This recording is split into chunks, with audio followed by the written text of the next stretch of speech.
자, 이제 서양으로 가겠습니다. 자, 우리가 예술과 철학과 문학이 발달했던 근대 르네상스 시대. 자, 이런 아름다운 예술 작품이 넘쳐나던 시대. 자, 이때가 바로 르네상스 시대다. 자, RE는 재, 르네상스는 탄생. 자, 그럼 어느 시기의 재탄생이냐? 고대 그리스 로마의 재탄생이다. 왜냐하면 고대 그리스 로마가 굉장히 아까 말했던 예술, 문학, 철학 등등이 부흥했던 시기이기 때문이다. 자, 고대 그리스의 굉장히 유명한 철학가 소크라테스죠. 너 자신을 알라. 근데 우리가 한번 수업 들었으니까 너 자신을 뭘 알라고 하는 거였냐면 네가 모르는 걸 알라라고 하는 거였죠. 이거는 그 과정에 대해서 설명을 한 거였고요. 자, 소크라테스는 자기 스스로 나는 아무것도 모른다라는 걸 나는 알고 있는데 다른 당대의 유명한 아무리 지혜롭기로 유명한 그런 사람들도 자기가 모른다는 걸 모른다. 근데 이게 진짜 문제다.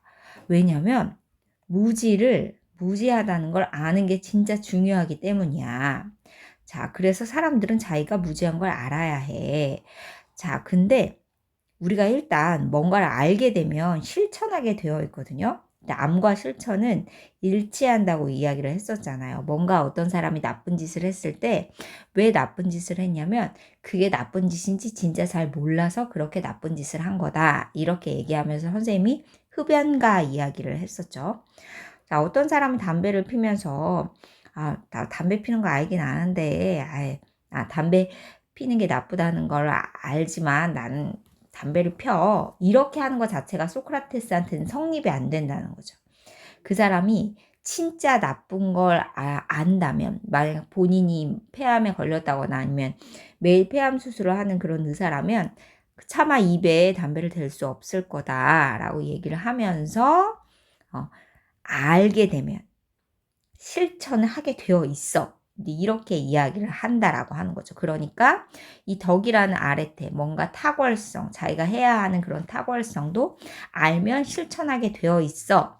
이렇게 생각을 했다는 거죠.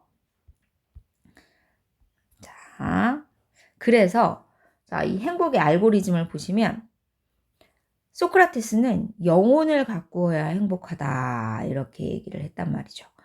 자, 근데 영혼을 가꾸는 건 덕을 실천하면 가꿀 수 있어. 근데 이 덕에 대해서 선생님 아래테 덕이라는 것에 대해서 뭐라고 얘기했냐면 그 가위를 선생님이 가위를 이렇게 예를 들면서 얘들아 가위의 아래테는 뭐니? 가위에게 기대되는 탁월성은 뭐니? 가위에 기대된 탁월성은 잘 잘리는 거예요. 가끔 잘 잘리는 것도 있고 되게 삐걱거리면 잘 안 잘리는 것도 있으니까. 그리고 교사의 아래테는 열심히 가르치는 거, 군인의 아래테는 용맹하게 싸우는 거, 이런 게 아래테라는 거죠. 자, 그러면 각자의 덕을 실천하는 거죠. 그래야 영혼을 가꿀 수 있고, 그래야 행복할 수 있다는 거야. 자, 그럼 덕을 실천하려면 어떻게 해야 돼? 알아야 돼요. 덕이 무엇인지 알아야 돼. 왜냐하면 소크라테스는 알면 실천하게 돼 있다고 했잖아요. 그렇죠? 자, 근데 알려면 어떻게 해야 돼? 무지를 자각해야 돼. 자, 요런 흐름으로 행복에 대해서 이야기를 한 거죠.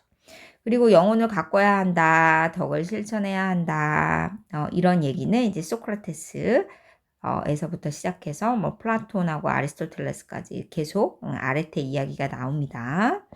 자, 넘어가 볼게요. 자, 소크라테스의 제자, 네, 플라톤. 그래서 플라톤이 소크라테스를 너무나 존경하고 추앙했기 때문에 플라토닉 러브라는 단어의 기원이 여기서 나왔다고 이야기를 했었죠. 자, 플라톤이 아까 말했던 것처럼 소크라테스처럼 영혼을 가꾸어야 한다. 그러니까 어떤 외적인 어떤 뭐 권력, 명예 이런 게 아니라 영혼을 가꿔야 한다. 이런 거를 되게 중요하게 생각했고 영혼을 가꾸려면 아레테, 덕을 실현해야 된다. 요것도 인정을 했던 거죠. 자, 근데 이제 플라톤이 좀 차별화되는 소크라테스라는 그 차별화되는 그런 이론이 뭐냐면 영혼 3분설이에요. 영혼 3분설. 자, 인간의 영혼이라는 건 이렇게 세 가지로 나눠져 있어요. 인간은 머리에는 이성이라는 영혼이 깃들어 있고요. 가슴에는 기계라는 영혼이 깃들어 있고요.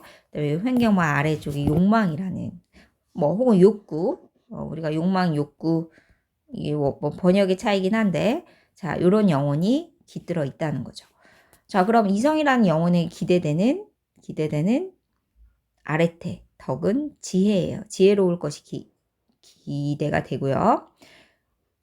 그리고 기계라는 영혼은 얘들아, 이성은 생각할 수 있는 능력 이런 거잖아요. 어떤 진리에 대해서 판단하고 생각할 수 있는 능력인데, 기계는 뭔가 이 가슴 속에 콩닥콩닥 이렇게 뛰면서 뭔가 불의에 저항하거나 아니면 다른 사람으로부터 인정을 받으려는 그런 욕구가 이제 가슴 속에 들어있는데, 이제 그런 걸 기계라고 하는 거죠.